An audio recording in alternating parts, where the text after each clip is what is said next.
Bonjour tout le monde, bienvenue à la Société des Jeux, on se retrouve pour ma première vidéo de 2021. Et afin de tenir mes résolutions, c'est-à-dire terminer les projets que j'ai déjà commencés, j'ai décidé d'y aller avec Toulouse l'avènement, ma présentation des règles, ma critique du jeu, mais surtout ma variante solo. Alors Toulouse l'avènement, c'est parti!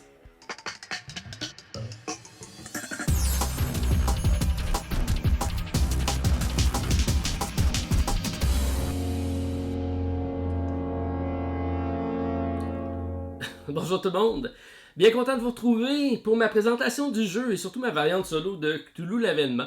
C'est un jeu que j'ai découvert en 2018 lorsque j'ai fait la croisière du Capitaine Meeple.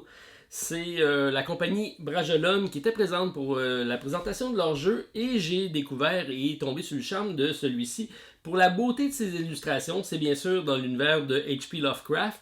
Un jeu initialement publié en 2015 par Chuck D. Wire et c'est la compagnie donc française qui en a fait l'adaptation en français. Et fait à noter, le jeu de base et l'extension du jeu, qui est Dark Secret, font partie donc de la version française chez Brajolon. Alors j'étais très intrigué par le jeu et je tenais à l'essayer surtout pour voir comment ça fonctionnait parce que c'est un jeu à 2 joueurs initialement, parti d'environ 30 minutes. Et je voulais voir si j'étais capable d'en faire une variante solo, ce que j'ai fait et ce que je me fais plaisir de vous présenter aujourd'hui. Je vais commencer par vous expliquer les règles du jeu de base. Je vais enchaîner avec ma variante solo et je vais terminer avec ma critique du jeu. Alors, sans plus tarder, on regarde ça à l'instant avec Cthulhu l'avènement. Alors, un jeu de cartes assez simple. Donc, on a ici les cartes qui sont disposées ici sur le plateau de jeu. J'ai différents types de decks de cartes. Je vais vous les expliquer. Juste vous dire en débutant que c'est un jeu donc, de gestion de main de cartes, de collection d'ensemble et de majorité. Puisqu'on va avoir 4 lieux qu'on connaît très bien dans l'univers de H.P. Lovecraft. Alors, on a ici Arkham, Innsmouth, Kingsport et Dunwich. Ces 4 lieux qui seront toujours présents lors de la partie vont être mis aléatoirement. Ici, j'ai une feuille qui est disponible dans le jeu. On peut très bien jouer directement sur une table. C'est juste pour nous montrer la disposition des cartes et je pense que c'est mieux pour vous le présenter. Alors, deux façons de les placer, puisque les cartes ici, on les voit avec les illustrations magnifiques, soit dit en passant. Et on peut y aller donc de la façon simple. On va juste avoir à se disputer le territoire avec des cartes qu'on mettra de part et d'autre. Et c'est celui qui aura le plus haut total qui va le remporter. C'est un peu à la Battle Line, si on veut, le jeu de Reiner Knizia. Par contre, on a quelques subtilités supplémentaires intéressantes avec la vallée, avec les ténèbres et les investigateurs qui arrivent en jeu qui vont complexifier tout ça. Si on y va avec la mise en place pour débuter la partie, on a un grand deck de cartes ici qui sont nos adorateurs, donc des adorateurs sont tous différents de 1 à 10, mais je les ai dans plusieurs couleurs. Donc on a le bleu, le vert, le rouge, le mauve et le jaune. Ils sont tous différents. Et pour ceux qui ont, comme moi, quelques problèmes avec la lecture des couleurs, on a quand même des iconographies différentes pour les decks. Le vert va être toujours dans un carré, tandis que le jaune va toujours être dans un cercle. Donc ça, c'est intéressant. Merci d'avoir pensé à nous.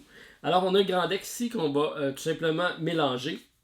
Et on va passer 5 cartes à chacun des participants. Donc, je vais m'installer un jeu pour moi simple, parce que je vais enchaîner avec ma variante solo.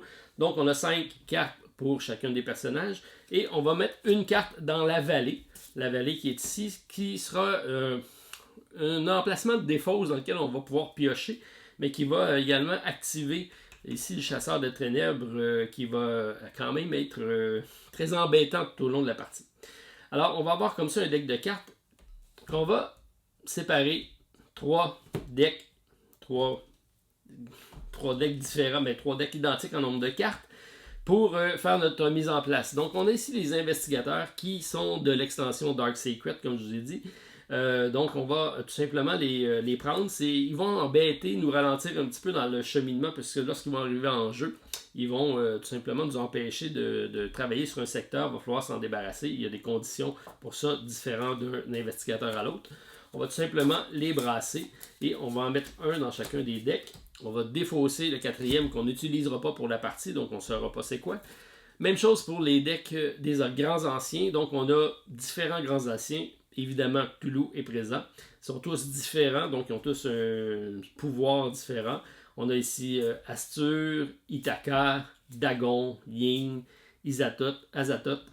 Bref, ils sont tous là. De magnifiques illustrations encore là. Et ça donne une belle rejouabilité puisqu'on va tout simplement en prendre 3. Donc on va encore brasser ce deck-ci. On va en mettre 3 ici sur le paquet. C'est notre composition de départ. Et ça ici, on les garde quand même de côté puisque les grands anciens, c'est possible qu'on ait à interagir avec eux. Il y a certaines cartes qui vont nous dire d'aller rechercher, en réveiller d'autres. Alors c'est possible. Donc on va mélanger comme ça chacun des 3 decks, mais séparément, puisqu'on va les empiler un sur les autres. Alors, on sait que dans le premier tiers, on va avoir un investigateur et un grand ancien. Même chose dans le milieu, même chose en bas. Et la partie se termine lorsque le troisième des grands anciens est réveillé. À ce moment-là, ce sera le joueur qui aura le plus grand contrôle de territoire qui va remporter. Par contre, j'ai certains grands anciens qui vont changer les objectifs de partie. Je pense à Azathoth, entre autres, qui fait en sorte que ça va être au total des points, donc ça va changer la partie en tant que telle. Lorsqu'on commence, on va mettre les lieux en position neutre. Donc, ils sont contrôlés par personne. Et lorsqu'on va positionner des cartes, celui qui aura la majorité va tout simplement tourner vers lui le lieu. Et durant la partie, si mon adversaire réussit à faire l'inverse, mais on va tout simplement le retourner de l'autre côté. Même chose si on retombe sur égalité en termes de nombre de cartes, on va mettre ça en position neutre. Chose intéressante avec les lieux, c'est que chaque lieu a 2 façons de les jouer, donc façon qu'on veut débutant. Et la façon qui est la plus intéressante, c'est celle ici avec des activations de lieux. Donc, on a pour chacun des lieux la possibilité d'interagir. Comme ici, j'ai Arkham. Si je réussis à faire une suite de 5 cartes qui se suivent dans ma positionnement ici, je vais activer le sort ici et ça va me donner un pouvoir supplémentaire. Le premier qui réussit à le faire va l'activer le site, donc c'est la même chose de part et d'autre. Celui-ci, c'est tous des cartes de même couleur, celui-ci, tous des cartes paires et celui-ci, toutes des cartes impaires. Donc c'est assez simple, puisque les decks de cartes qu'on a, c'est tout simplement des cartes avec des numérotations de 1 à 10, donc assez accessible comme jeu. Ensuite, on va avoir ici un deck de monstres. C'est tous des pouvoirs spéciaux qui vont être disponibles. Certaines fois, on va faire des combinaisons de cartes qui vont nous permettre de piocher des monstres. On va mettre ça ici. Même chose ici pour les artefacts. Les artefacts sont des différents objets qu'on va pouvoir récupérer pour, si on veut, bonifier nos actions qui sont très fortes. Alors, on met ça de côté. Il y aura possibilité de le faire. Alors, lorsqu'on joue, c'est très simple. On a notre carte de notre deck d'adorateur ici. On a un dans la vallée. Et on a seulement 2 actions à chaque tour. C'est très simple. On pioche une carte ou on joue une carte. On peut faire soit l'un, soit l'autre, soit 2 fois un, soit 2 fois l'autre, une combinaison des deux. Alors, lorsque je pioche, j'ai le choix de piocher sur le dessus du deck qui est ici ou de prendre la carte qui est sur le dessus de la vallée ici. La vallée, c'est une des fosses communes si on veut. Donc, c'est ma possibilité. Ou je peux mettre une carte ici, ou je peux piocher ici et mettre une carte. La seule chose que je n'ai pas le droit de faire, c'est prendre une carte dans la vallée et remettre une carte dans la vallée. Puisque la vallée, ce que ça fait, c'est que je dois toujours mettre une carte qui est de valeur supérieure. Donc, à un moment donné, ça va être plus compliqué. Ou de même couleur. Alors, ici, je pourrais, avec toutes les cartes que j'ai ici, je pourrais facilement mettre une carte dans la vallée. Et ce que ça fait, la vallée, c'est que je vais prendre le jeton ici, qui est le chasseur des ténèbres, et je vais aller bloquer un espace. Comme ça, personne va pouvoir interagir avec. Il va falloir le déplacer pour pouvoir débloquer le lieu où le chasseur va être présent. Alors, on n'a pas de limite de cartes aussi. Je peux piocher des cartes ici tant que je veux et me faire une main. Et là, sachant ici que j'ai besoin d'une suite, on voit ici que j'ai 5, 6, 7, 8, 9. Alors, j'ai la suite au complet. Vous allez dire c'est arrangé. Oui, un petit peu. C'est pour être capable de vous faire des démonstrations. Puisque donc, si ici je réussis à positionner des cartes, donc on se rappelle que je peux en mettre seulement 2 par tour. Lorsque je vais mettre ma 5e carte ici, ça va me permettre d'activer ici un grand ancien parmi les cartes inutilisées et les mettre en jeu en sa faveur sur ce lieu. Donc on dit ici les cartes inutilisées de grand ancien, ils sont ici. Donc ça va me permettre d'activer un autre grand ancien et de le mettre en ma faveur. Mais il y a une activation aussi bonus qu'on peut faire. Ici, on a une petite carte d'aide-mémoire. Donc, si je réussis à positionner 3 cartes de même couleur, peu importe où dans mon secteur ici, ça me permet ici de prendre le marqueur. Donc, vous pouvez remplacer Chasseur de Ténèbres entre la vallée et la pioche. Donc, si jamais je décide de bloquer Ma seule façon de le débloquer, ça va être de réussir à mettre 3 cartes de même couleur à quelque part et de le reprendre et le remettre ici. Ou de jouer dans la vallée, au-dessus, et de le déplacer dans un autre site pour pouvoir débloquer une place où ce que je veux jouer. Donc, je peux très bien prendre une place où ce que je suis majoritaire. Je ne veux pas que mon adversaire s'en va là. Je vais jouer une carte dans la vallée. Je vais bloquer ce site-ci. Je vais continuer à jouer ailleurs. Lui, il va devoir soit jouer dans la vallée ou soit jouer 3 cartes de même couleur pour pouvoir le déplacer et le remettre là. Même chose ici, si je mets 3 cartes identiques, donc de même chiffre, ça me permet d'aller piocher un monstre. Donc les monstres me donnent différents pouvoirs. Donc prenez 3 cartes au hasard dans la main de votre adversaire et défaussez-les. Donc c'est différentes interactions entre les joueurs ou qui vont me permettre de renforcer. Et même chose si je fais un 4, 5, 6, donc une suite de couleurs qui sont identiques, ça me permet d'aller prendre un artefact ici. Et les artefacts, comme je l'ai dit, c'est des objets très forts qui vont me donner soit des points de fin de partie ou soit des interactions durant la partie. Donc si j'ai un poignard qui me permet de détruire un adorateur contrôlé par mon adversaire, bref, je peux même sacrifier un des miens pour aller me chercher un monstre. Alors, très intéressant comme stratégie. On a un autre jeton ici qui est le jeton investigateur. Lorsqu'un investigateur va arriver lorsqu'on va piocher, on va avoir un investigateur, on va le mettre sur une carte. Et tout ça fonctionne avec les lettres qui sont ici A, I, K et D.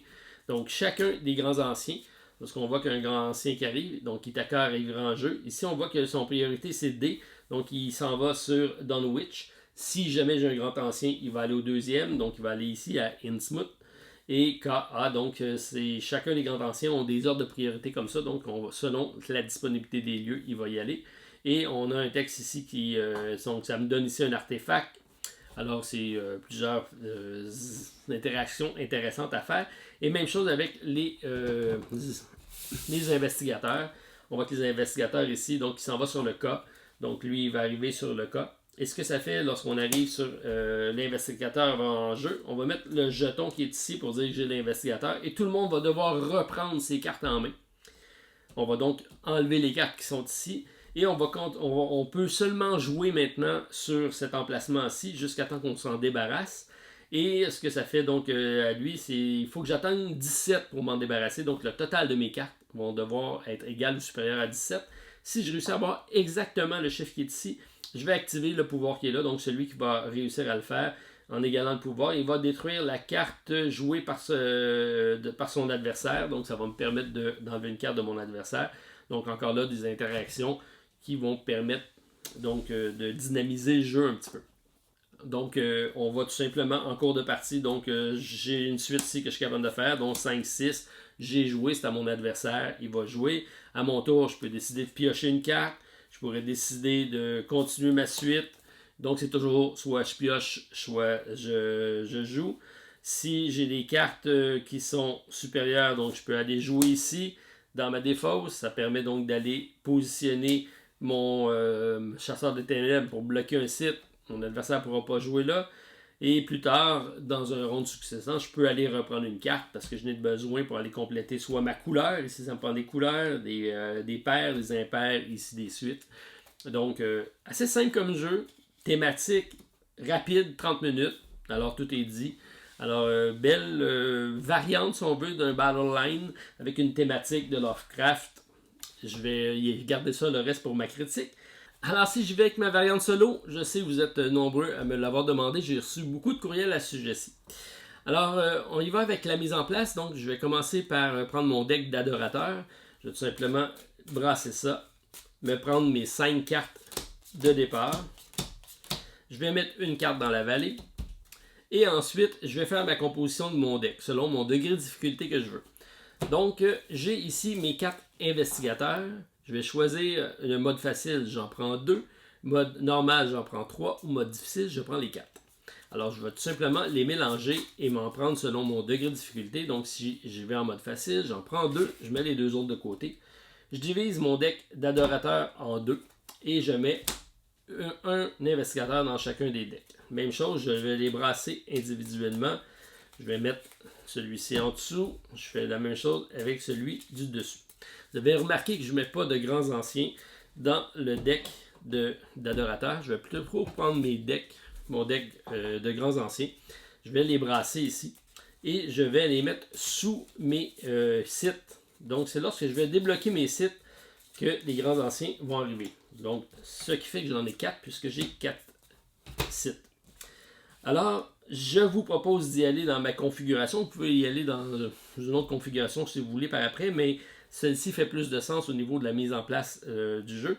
Donc, en commençant par Arkham à gauche, Innsmouth, Kingsport et Dunwich, je les mets dans mode avancé, donc tous avec le texte de présent, et mes grands anciens aléatoirement mis dessus sous mes lieux. Lorsque je vais réussir à débloquer les lieux, ce qui veut dire à faire la condition ici pour avoir le bonus, c'est à ce moment-là que le grand ancien va arriver. Et lorsque les 4 vont être là, à la fin du paquet d'adorateurs, c'est celui qui aura le plus haut total pour remporter le challenge. Donc j'ai besoin de débloquer les 4 lieux, soit moi ou soit par mon adversaire, et d'être majoritaire dans les 4 lieux pour remporter. C'est pas facile, je vous le dis tout de suite. Autre modification, donc je prends dans le deck d'artefacts, je vais prendre des clés, puisque c'est eux que j'en ai en plus grand nombre. J'en mets 4 ici de côté, qui vont être la pioche de mon adversaire. Si jamais il y a besoin de piocher un artefact, ça sera toujours une clé qu'il va y avoir, parce que lui, ça lui donne des points supplémentaires de fin de partie. Sinon, les autres cartes sont brassées aléatoirement, ils sont mis ici. Même chose avec les monstres, sont présents ici. Et je suis donc prêt à débuter la partie. Je suis toujours le premier joueur, donc je dois faire les conditions. Et là, pour le challenge, mes prérequis ici d'activation de suite sont aussi mes contraintes de mise en place. Donc ici, tous mes cartes doivent se suivre. Ici, tous mes cartes doivent être de la même couleur. Ici, toutes mes cartes sont paires. Et ici, toutes mes cartes sont impaires. Donc, ça complexifie un petit peu ma pose. Même chose, j'ai la vallée ici. Donc, on peut toujours interagir avec la vallée. Soit aller la récupérer ou soit jouer avec. On voit ici, j'ai des 10, j'ai 1, j'ai un 4, j'ai un 5. Alors, je pourrais dire, je vais commencer 4 et 5 en essayant d'aller faire ici ma séquence. À ce moment-là, j'ai joué mes 2 cartes. On y va avec mon adversaire. Mon adversaire va toujours piocher une carte. Tout simplement, il va prendre la première carte du dessus et il va y aller en activation de gauche à droite, en commençant par la vallée. Est-ce qu'il peut le mettre dans la vallée? Non, c'est un 7. Donc, la valeur ici est inférieure. C'est sûr que je n'irai pas ici. Et si c'est une carte, par contre, de même couleur, je l'aurais mis ici. Ensuite, je vais ici. Est-ce que j'ai une carte ici? Il va systématiquement y aller, puisque ici, il doit faire une suite.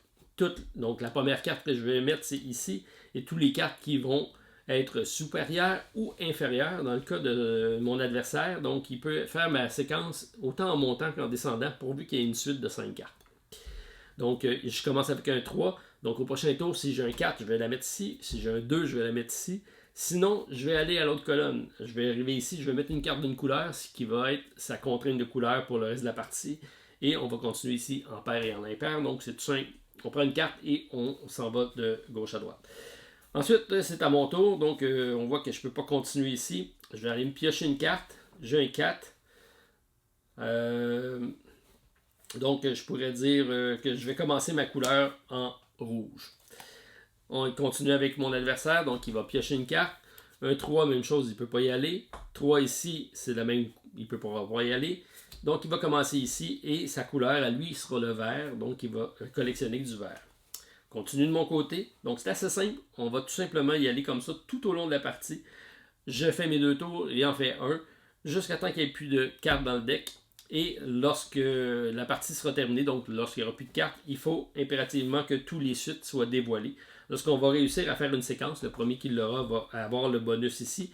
À ce moment-là, on va retourner la carte pour dire que le lieu a été découvert. Et on va activer le grand ancien qui est en dessous. C'est celui qui l'aura activé qui va bénéficier de l'effet du grand ancien. C'est aussi simple que ça. Et vous allez voir, c'est quand même assez difficile. J'en ai fait une bonne dizaine de parties. Je pense que j'ai gagné 2 fois. Subtilité de la partie, puisqu'il y a quand même certaines choses qui sont plus complexes à faire.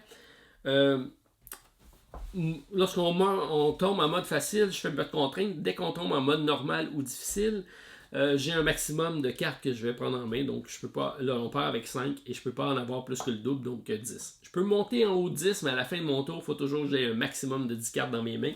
Puisque c'est facile de se monter beaucoup de cartes en attendant la partie et en jouant. Donc, c'est une des contraintes que j'ajoute supplémentaires. Il y a également une subtilité au niveau du chasseur des ténèbres, puisque en fin de partie, si mes 3 sites sont dévoilés, il m'en reste seulement un et le chasseur est dessus. Ça me bloque le site, je ne suis pas capable d'aller débloquer mon dernier site, donc c'est impossible à réaliser. Alors je donne une possibilité supplémentaire. Donc il y a toujours la possibilité de faire la suite ici de 3 couleurs identiques pour pouvoir à ce moment-là l'enlever et le remettre ici. Ça c'est une des possibilités. Ou bien, je peux, dans le cas de mon challenge solo ici, jouer une carte dans la vallée pour activer le ténèbre. À ce moment-là, on ne le déplacera pas puisqu'il ne peut pas se déplacer lorsque les grands anciens sont présents. Il ne pourra pas aller sur un site d'un grand ancien. Par contre, ma deuxième carte va pouvoir être jouée dans le site que j'ai fait. Donc, si je mets une carte dans la vallée lors de mon challenge solo, la deuxième carte, je peux la mettre au positionnement du chasseur de ténèbres. Et ça, c'est juste pour être capable d'activer mon fameux site, puisque c'est une condition de victoire. Il faut que les 4 suites soient dévoilées pour le remporter. Une chose que je n'ai pas dit également, c'est que les chasseurs de ténèbres et les investigateurs n'affectent pas notre adversaire. Ça fait juste nous brimer, nous, dans nos possibilités. Mais même lorsque les jetons sont là, lui, lorsqu'il va jouer, s'il est rendu à mettre une carte paire, il va la mettre ici, peu importe que le marqueur soit là ou pas.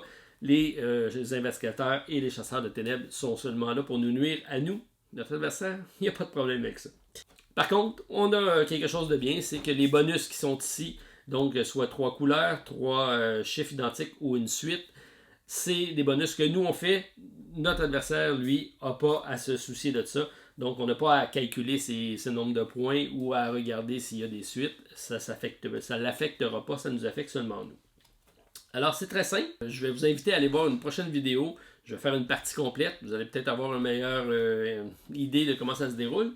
Sinon, j'y vais avec ma critique du jeu. Alors, c'est un jeu un jeu de cartes très simple. Magnifique boîte, des belles illustrations, mais le reste, on a un tapis ici pour nous montrer comment jouer, mais c'est vraiment facultatif, on n'est pas obligé de l'utiliser. On a seulement 2 petits jetons qui ont été ajoutés ici pour nos explications qu'on vous a données tantôt.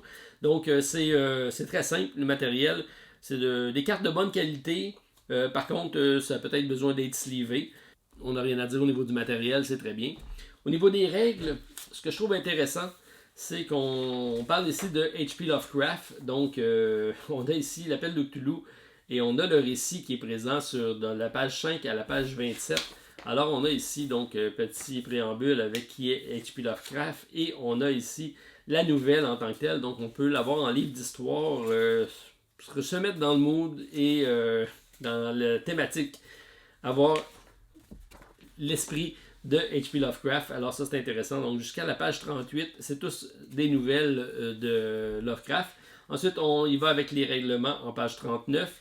On a ici les cartes, donc différentes nomenclatures des cartes. La mise en place, comment jouer, les actions, les grands anciens, chasseurs de ténèbres, les combos qu'on vous a expliqués ici. Ensuite, on a les investigateurs, comment on les joue. Et comment gagner la partie. Tout ça avec des précisions à la fin. Donc, c'est très simple au niveau des règles, très compréhensible aussi. Ça, c'est bien fait. Ensuite, au niveau de la mise en place, certaines mises en place à faire puisqu'on choisit le côté de nos cartes.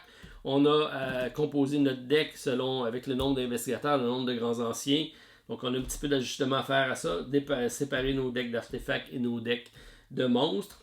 Donc, une petite gestion, c'est pas très important, mais quand même une gestion de cartes à faire pour pouvoir faire la mise en place. Ensuite, on a l'artistique, c'est le point fort du jeu, donc de magnifiques illustrations, autant au niveau des sites, autant au niveau des grands anciens, les artefacts, les monstres, bref, tout y est. Très très bien au niveau de l'artistique, donc c'est ça un des points forts du jeu. Ensuite, on a la thématique, donc on a un rituel ici pour réveiller les grands anciens, chacun des lieux, donc on essaie de composer des cartes et c'est le total des cartes qui va faire en sorte qu'on va prendre possession du lieu et éventuellement le réveiller. J'aime bien ma variante où le grand ancien est en dessous et on le réveille lorsqu'on a fait les conditions de la carte. Je pense que ça ajoute un petit peu sur la thématique. Ça révolutionne rien, mais je trouve ça intéressant au niveau de la thématique. Au niveau de la mécanique, Bon, c'est un jeu de majorité, on va tout simplement faire des decks de cartes et celui qui aura le plus haut pointage ici va prendre possession du lieu. C'est intéressant qu'il puisse changer d'allégeance en cours de partie. Il y a beaucoup de similitudes là, à la Battle Line dans ce sens-ci.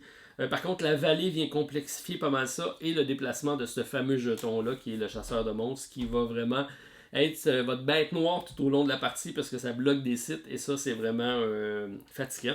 Les investigateurs c'est bien mais comme c'est de part et d'autre on les enlève, après ça c'est celui qui le met, ça fait juste nous ralentir et rajouter un petit challenge supplémentaire mais c'est pas ça qui est le game changer si on veut, c'est vraiment ce jeton-ci.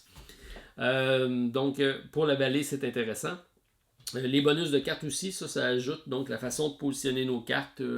Ça, c'est un surplus, je pense, à la partie qui nous permet donc d'aller chercher des monstres et des artefacts, qui est quand même pas négligeable. Au niveau de l'originalité, bon, c'est rien de bien complexe, c'est du déjà vu, on peut dire.